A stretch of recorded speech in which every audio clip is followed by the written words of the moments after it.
Hello. You are here with Dave Jose on another video where I want to break down exactly what I said about how the common law comes from the Bible.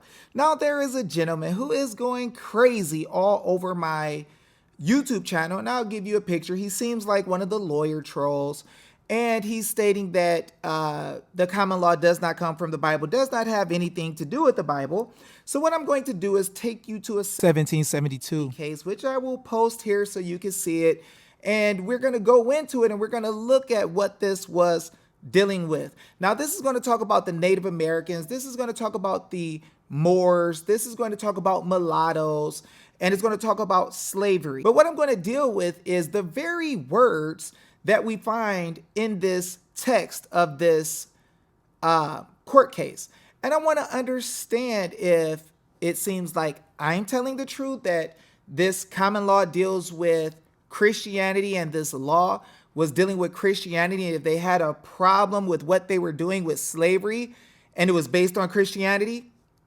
As I showed you guys in the video the other day, that this slavery idea that they're trying to push on us, that every man was a slave and every white man had slaves and all this stuff, and it was a big prevalent issue and it wasn't elites more so doing this. I told you guys that that wasn't the case, and that people of color and people who were Caucasians worked together and did business with each other and helped each other. And I showed you guys how the Native Americans had to help some of the Caucasian people even live. So they were working in communion with one another, and people are trying to give us and feed us a big hoax. Now notice, the bar doesn't teach us about this case. So if the bar doesn't teach this case and they want to talk to us about Marbury versus Madison, they don't want to talk about Chisholm versus Georgia, one of the first and most important cases that was ever heard, telling how the people are the ones who have the political power and are the sovereigns. Why don't they teach us this? Why don't they want to talk about it? Why are they holding back so much information from the people? They're so smart, but they happen to just not tell us when it's convenient for them. So they want us to believe that this is not a Christian nation, even though the Bills of Rights and the Declarations of Rights are giving praise and thanks to God all over the place. So let's go look for ourselves. So let's read what we can find in this case. But if the law had possessed any original validity, it would have been repealed, or which in the same effect rendered useless by the Act of 1684. The describing words of the Act of 1682 are servants hereafter brought or imported by sea or land, whether Negroes, Moors, mulattoes, or Indians, Indians from other lands, and all Indians which shall hereafter be sold by our neighbor Indians, or any other trafficking with us as for slaves. To come within the description, then, they must be servants at the time they were imported or sold by our neighboring Indians as slaves. Now notice this is talking about slaves selling slaves, similar to the story of them telling us that Africans were sold to us, or the U.S., by other Africans. Really similar. Pay attention. Now, servants, they could not be in their own country, for it is notorious. There is no such thing as servitude known among any of the Indian tribes. Even their captives in war, they either adopt into their families to supply the place and represent the person of some relation lost in the war, or make them free members of their country, or kill them. As little could they be servants among our southern neighbors of Carolina, for till the year of 1715, they had no slave law there, nor yet in Maryland. Now notice, guys, this shows that people were free. People were working together and dealing with each other. They had enemy Native Americans, and they had Native Americans that were their friendlies. Now notice, guys, they were working together, and this idea of slavery didn't come about until someone created a statute making a man a person, someone who could be labeled as a slave. Let's go deeper. And since they could come to us no other way, it is plain they could not be servants at the time of their coming, nor must it be supposed the legislature, by the other of the alternative descriptions, sold as slaves. See, they're creating a term to make these people considered slaves. Intended to create. See, you create things by words. The jurisdiction, the words they create, brings forth the thing they are trying to go after. Intended to create a servitude which did not exist before. For by these words they mean to include only those who may be legally sold. We cannot suppose they intended to give their sanction to the sale of an Indian as a slave, whom the person selling had no authority to sell. It was a darling act of injustice, worse than murder. In the vendor, can we believe the legislature meant to become his accomplice? The question then is, who were those Indians who might be legally sold as slaves? For they are the persons whose slavery is confirmed by this act. Now let's look. I told y'all it was a Christian nation and they dealt with Christian principles, but let's see what this act says so we can see if I'm right or wrong. 1682. All servants brought or imported into this country by sea or land, whether Negroes, Moors, mulattoes, or Indians, who and whose parents and native country were not Christians. Y'all pick that up? Were not Christians at the time of the first purchase of such servant by some Christian, except Turks and Moors while in amity. Now, guys, that means friendliness. Now, what we got to realize, guys, is the very statute that made people potential slaves able to be sold had to do with people who were not Christians. Now, what's funny is this gentleman wants to tell us that our common law has nothing to do with the Bible, but the very statute that's being argued here dealt with people being Christians or not. See, if a person is a Christian, you remember I talked to you about people being white and made white by Jesus Christ. You remember I told you that people were coming over here and trying to preach the gospel and bring forth others into the faith. And now they're dealing with people who were Christians. It seems like they didn't want to really enslave Christians. Kind of deep. But this guy says no common law in the Bible. Okay. Let's look deeper into the case. The Act of 1748 revisal, instead of the words all service imported, substitutes all person who have been or shall be imported, an alteration of few words indeed, but of most extensive barbarity. It has subjected to slavery the free inhabitants of the two continents of Asia and Africa, except of small parts of them inhabited by Turks and Moors in amity with England, and also the aborigines of North and South America, unless Mason's observation on the word ship shall be brought to avail them. It even makes slaves of the Jews. See that? Who shall come from those countries, on whose religion ours is engrafted. What in the world are they talking about? Our religion grafted from the Jews. Where in the world can you find that? Could it possibly come from Romans chapter 11, verses 11 through 24? I say then, have they stumbled that they should fall? God forbid, but rather through their fall salvation is come unto the Gentiles, for to provoke them to jealousy. Now if the fall of them be richest of the world, and the diminishing of them the riches of the Gentiles, how much more their fullness? For I speak to you Gentiles, inasmuch as I am an apostle of the Gentiles, I magnify mine office, if by any means I might provoke to emulate them which are my flesh, and might save some of them. For if the casting away of them be the reconciling of the world, what shall the receiving of them be but life from the dead? For if the first fruits be holy, the lump is also holy, and if the root be holy, so are the branches. And if some of the branches be broken off, and thou being a wild olive wert, guys, that means were grafted in among them. This is talking about the grafting in of the Christians into the faith. So the Jews were there, God's chosen people. The Gentiles were outside, and the Christians were grafted in. That religion that our forefathers are talking about, in this case of Virginia, is dealing with Christianity, which came out of the Jewish faith. So when this gentleman says it has nothing to do with the Bible or religion, he's just being deceitful. were grafted in among them, and with them partakers of the root and fatness of the olive. God is good.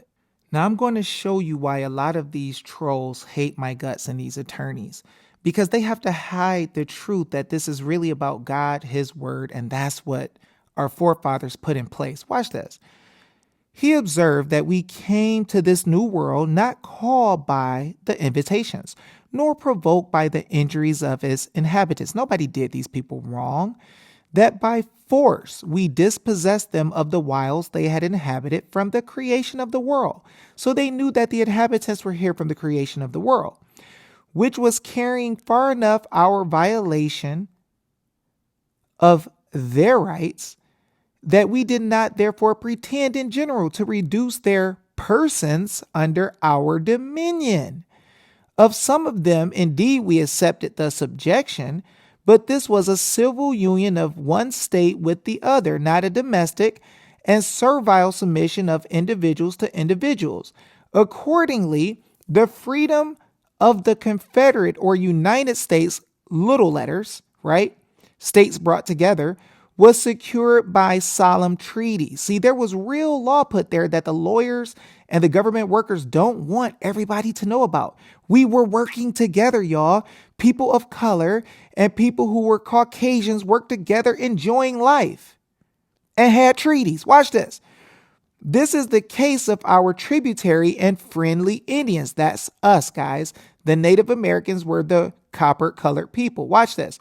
Whose liberty could not be invaded by any act of assembly. See, you can't take away somebody's liberty by an act of legislation because the legislature can't make common law. Watch this. Without committing so fundamental a violation of these treaties. The fundamental law of the land, guys, are the treaties and the Constitution. Watch this. The Bills of Rights, Declarations of Rights. Now watch this. As would dissolve the Union or Confederacy.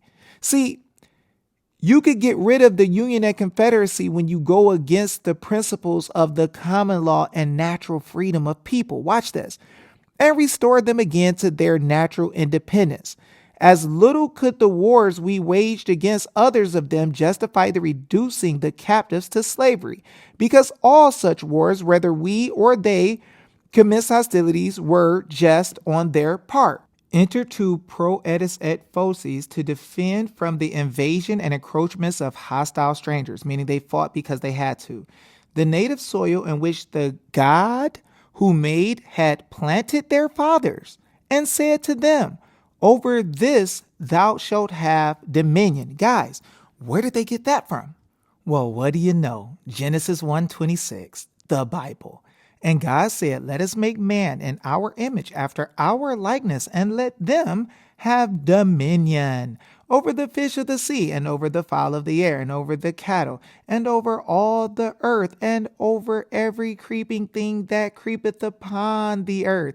Guys, let's realize that our forefathers realized that God told the people of America, who were natives and inhabitants and Moors, that they would be able to possess this land. They would be able to have dominion over it. And the people who came really stole it. And they were infringing upon their common law rights. That's common to all man. Okay, so getting back to where we were. So that if we apply these acts of our legislature to the captives from hostile tribes of Indians, they cannot be justified on the rights of war. If to those in amity with us, they are infractions of the federal as well as natural rights of those people, not persons, people, no instance can be produced where even heathens, see, people who are opposite than Christians, have imposed slavery on a free people in peace with them. See, the Native Americans were predominantly at peace. The Moors were predominantly at peace, and they made treaties and decided to work together and love each other. And there were a few elites who decided to take slaves and use legislation in order to enslave people they had problems with. But this was correcting that because these men understood God. They understood the Bible. They understood the law that was common to all men. But attorneys and judges and the elite don't want us to know this because we would get along, love each other, and repair our broken nation, and come to God as one. But they don't want that. Watch this. The Indians of every denomination were free and independent of us. So what's happening when you're independent of us? Because we're going to find that in one of the state constitutions. When you're independent, guys, watch this. They were not subject to our empire. See, when you're independent of government, you cannot be subject to it. You don't have to be bound by them. Let's see if I'm telling the truth. Not represented in our legislature, they derive no protection from our laws. Remember, the court said the police aren't bound to protect the people? I wonder why. Nor could be subjected to their bonds. You can't bind them to law. Watch this. If natural right, independence, defective representation, and disavowal of protection are not sufficient to keep them from the coercion of our laws, on what other principles can we justify our opposition to some late acts of power exercised over us by the British legislature? They realize, guys, that this false legislation by the legislature could not happen if the people opposed it. If the people are not represented by you and didn't want to be involved with what you are doing, they can disavow themselves from what you're doing. Disassociate, like when you remove yourself from the corporate United States and change your status and say that I am one of the people of Arizona. I am one of the people of Michigan.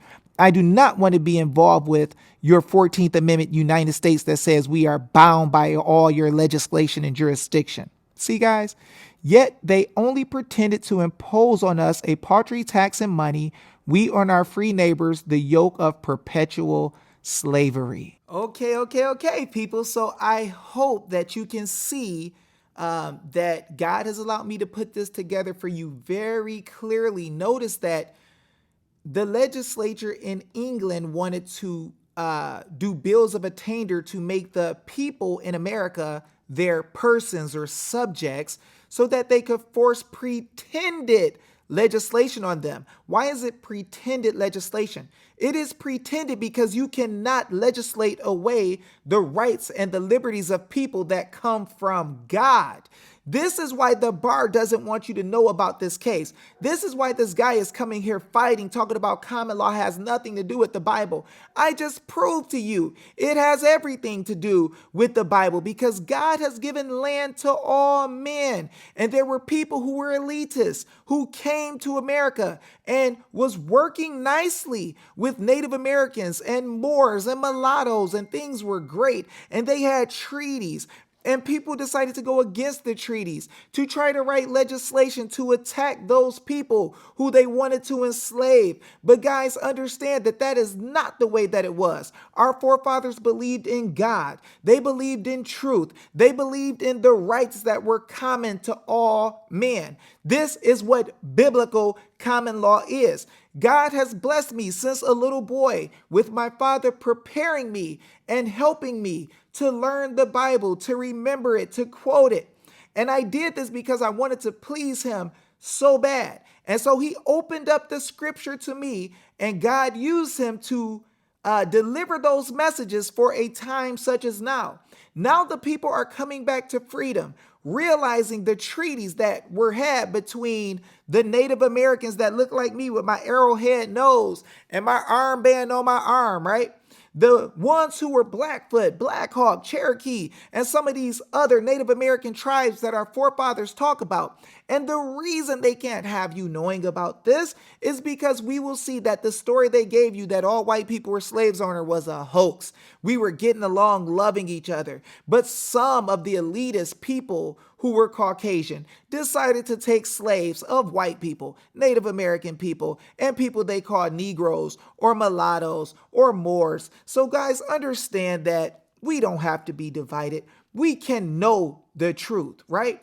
The Bible tells us that when we know his word, when we or his disciples shall know his truth, right? And the truth shall make them free.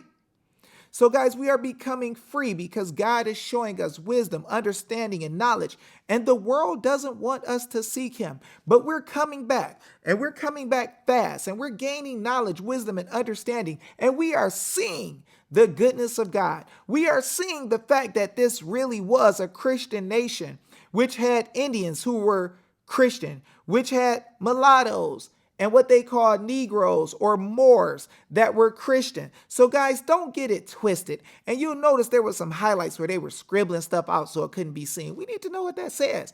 But I'm letting you guys know they have tried to hide the truth. They are angry because we're right over the target, and they can no longer hide their foolishness. Remember, guys, they would not want you to know that any group of people who disassociates from another group of people, they can no longer even be bound by their legislative attacks. On top of that, nobody, guys, nobody can write legislation against free people and try to take away your rights. That is the common law. That's what I showed you in the States. Now be strong, y'all. Be happy. Be tough, because God is good. We are learning and we can't get enough. All right, I'll catch y'all later. Be cool. Peace.